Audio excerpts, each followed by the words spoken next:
Le passage d'aujourd'hui est Genèse, chapitre 27, versets 1 à 13.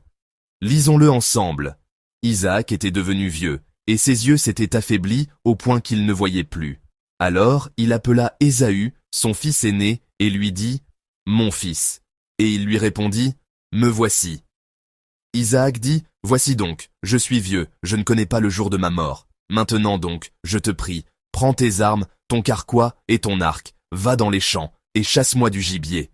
Fais-moi un mets comme j'aime, et apporte-le-moi à manger, afin que mon âme te bénisse avant que je meure. » Rebecca écouta ce que disait Isaac à Ésaü, son fils. Et Ésaü s'en alla dans les champs, pour chasser du gibier et pour le rapporter. Puis Rebecca dit à Jacob, son fils, « Voici, j'ai entendu ton père qui parlait ainsi à Ésaü, ton frère. Apporte-moi du gibier, et fais-moi un mets que je mangerai, et je te bénirai devant l'Éternel avant ma mort. Maintenant, mon fils, écoute ma voix, et fais ce que je te commande. Va me prendre au troupeau 2 bons chevreaux. J'en ferai pour ton père un mets comme il aime. Tu le porteras à manger à ton père, afin qu'il te bénisse avant sa mort. » Jacob répondit à sa mère, « Voici Ésaü, mon frère, est velu, et je n'ai point de poils. Peut-être mon père me tâtera-t-il, et je passerai à ses yeux pour un trompeur, et j'attirerai sur moi la malédiction, et non la bénédiction. » Sa mère lui dit, « Que cette malédiction, mon fils, retombe sur moi.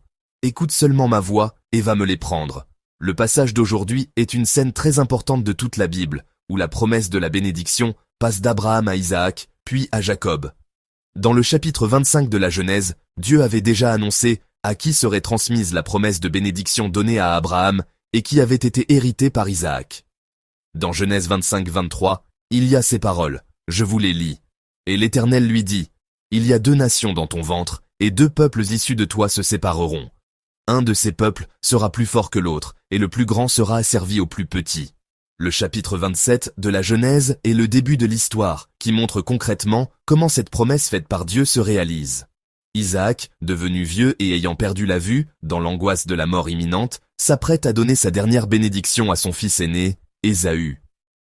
La bénédiction du premier-né était considérée comme un rituel extrêmement important dans le monde antique.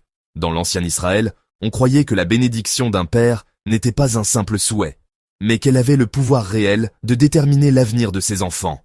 Par conséquent, une fois la bénédiction proclamée, elle était considérée comme irrévocable et immuable. On considérait que le destin dépendait de cette bénédiction, et non qu'il s'agissait de simples paroles. Isaac demande à Ésaü d'aller à la chasse, et lui dit, comme nous le lisons ensemble dans le verset 4 d'aujourd'hui. Genèse 27, verset 4. « Fais-moi un mets comme j'aime, et apporte-le-moi à manger, afin que mon âme te bénisse avant que je meure. » Ici, l'expression « que je te bénisse », littéralement « de toute mon âme », n'est pas une simple émotion. Cette expression utilise le mot hébreu « nefesh ». C'est un mot qui désigne la vie. Isaac dit donc qu'il le bénira en y engageant sa vie entière. Cependant, bien qu'Isaac connaisse clairement la volonté de Dieu, exprimée dans Genèse 25-23, le plus grand servira le plus petit, il tente de transmettre la bénédiction en se basant sur l'affection humaine et sur la relation sociale établie, pensant que c'est la bénédiction que le premier-né doit recevoir. Il agit donc à l'encontre de la promesse de Dieu. Le fait que sa vue se soit obscurcie semble signifier qu'il avait perdu son discernement spirituel. Si l'on regarde Deutéronome 34, on y voit la dernière scène de la vie de Moïse, et il y est décrit par l'expression « sa vue n'avait pas baissé ». Cela ne signifie pas simplement que sa vision n'avait pas diminué, mais c'est une évaluation spirituelle de Moïse, qui a conservé son discernement spirituel jusqu'à la fin. Le fait qu'Isaac, en vieillissant, ait perdu la vue, signifie que son discernement spirituel vacillait. La Bible dit que lorsque l'on ne peut pas voir là où il faut regarder et que l'on ne peut pas prendre de décision, on tombe dans un état d'engourdissement spirituel, ce que l'on décrit comme une vue obscurcie. Lorsque cette vision spirituelle est faussée et obscurcie, l'homme essaie de manipuler la bénédiction de Dieu par des moyens humains. Mais une telle tentative est vraiment insensée. Nous savons déjà, par l'histoire d'Abraham, à quel point la situation devient difficile lorsqu'on essaie d'accomplir la promesse de Dieu par la force humaine. Le choix d'Abraham d'utiliser un moyen humain pour perpétuer la descendance promise a été de prendre la femme égyptienne, Agar. Et finalement, Ismaël est né, mais cet événement a causé de grandes difficultés à sa famille. Dans le passage d'aujourd'hui, nous voyons Isaac suivre un chemin similaire. Si nous regardons l'histoire précédente dans Genèse 26, Isaac avait un centre spirituel qui lui permettait de ne pas s'inquiéter de ce dont il ne fallait pas s'inquiéter, et de s'inquiéter de ce dont il fallait s'inquiéter. Mais à l'approche de la fin de sa vie, nous pouvons voir que son discernement spirituel vacille. Par conséquent, la tentative humaine d'Isaac n'est sans doute pas sans rapport avec la tromperie et la fuite de Jacob, et la rupture des relations. La tentative d'accomplir la promesse de Dieu par des moyens humains finit par engendrer des problèmes et des souffrances encore plus grands. Rebecca, entendant la conversation entre son mari Isaac et son fils Ésaü, ordonne à Jacob d'utiliser la ruse pour recevoir la bénédiction à la place d'Ésaü. La raison pour laquelle Rebecca a agi de manière si radicale est peut-être qu'elle gardait précieusement la promesse de Dieu dans son cœur.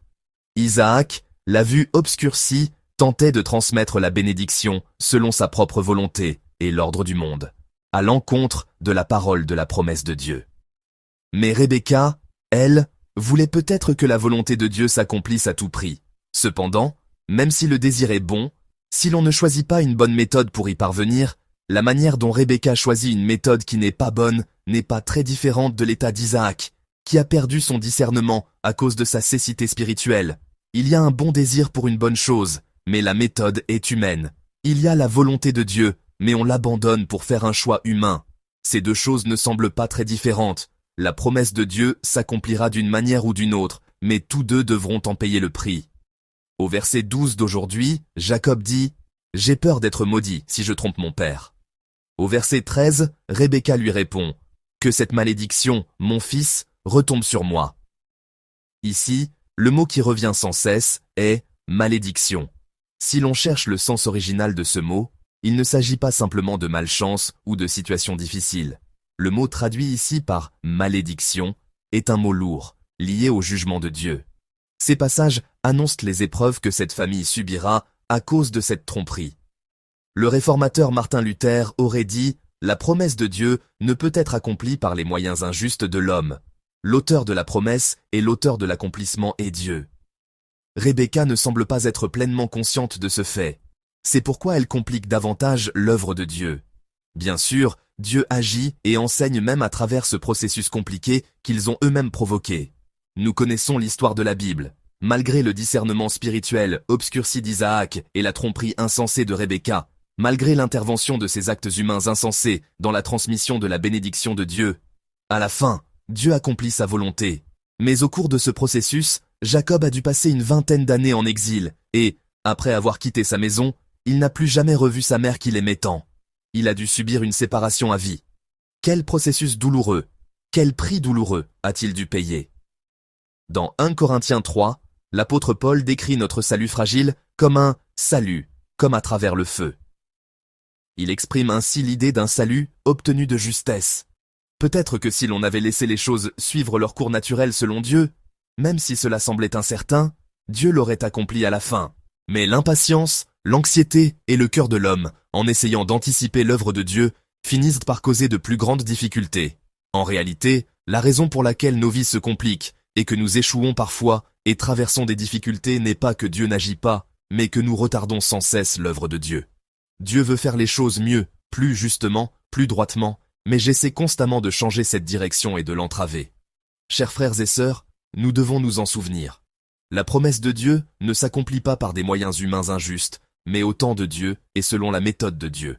J'aimerais que nous nous souvenions de l'histoire de Zacharie et d'Élisabeth dans Luc 1. Zacharie et Élisabeth n'ont pas eu d'enfants pendant de nombreuses années, mais ils ont attendu la promesse de Dieu. Cependant, même lorsque l'ange est apparu avec la parole prophétique qu'ils auraient un enfant, Zacharie n'a pas pu y croire. Il est donc tombé dans la difficulté de ne plus pouvoir parler. Quelle frustration cela a dû être. Face à une promesse incroyable, il s'est retrouvé complètement bloqué, incapable d'exprimer son trouble à quiconque. Mais que s'est-il passé à la fin? La promesse que Dieu avait faite s'est accomplie. Jean-Baptiste est né. Zacharie a dû passer des jours frustrants dans le silence, mais la promesse de Dieu s'est accomplie malgré l'incrédulité humaine. Ce ne sont pas notre zèle et notre ferveur qui accomplissent la promesse de Dieu, c'est Dieu qui accomplit sa promesse. L'auteur spirituel chrétien Andrew Murray en soulignant la confiance que la promesse de Dieu s'accomplit non pas par notre impatience et nos méthodes, mais selon sa bonne méthode et en son temps, aurait laissé cette phrase. Je suis ici, par la promesse de Dieu, sous sa garde, sous sa discipline, en attendant son temps. Je crois que cette confession doit être la confession de nous tous aujourd'hui. L'histoire de Genèse 27, 1-13 nous enseigne la vérité que ce ne sont pas les méthodes humaines, mais seulement la promesse et la fidélité de Dieu qui guident la vie de nos vies. Malgré notre impatience, notre favoritisme, notre incrédulité, nos erreurs, Dieu accomplit infailliblement sa promesse. C'est pourquoi nous devons faire confiance uniquement au Seigneur. Et nous ne devons pas oublier la vérité que les méthodes humaines ont toujours un prix à payer, et que la vraie paix et la vraie bénédiction ne viennent que de Dieu. La promesse de Dieu ne dépend pas des méthodes humaines. Seul Dieu accomplit cette promesse. Avec cette foi, je vous bénis au nom du Seigneur, pour que vous viviez aujourd'hui une vie bénie, en jouissant de la grâce de Dieu.